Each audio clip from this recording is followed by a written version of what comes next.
In Northern California, American Heart Association Basic Life Support CPR courses provide essential life-saving skills for healthcare professionals, first responders, and anyone looking to be prepared in emergencies.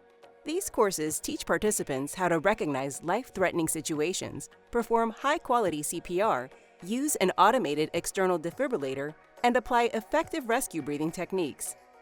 These certified courses are designed to equip individuals with the confidence and skills needed to act in critical situations.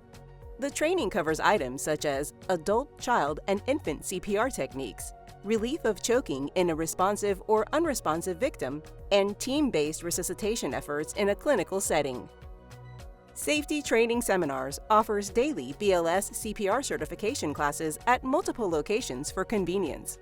Many training centers also provide on-site courses for businesses, hospitals, and community organizations.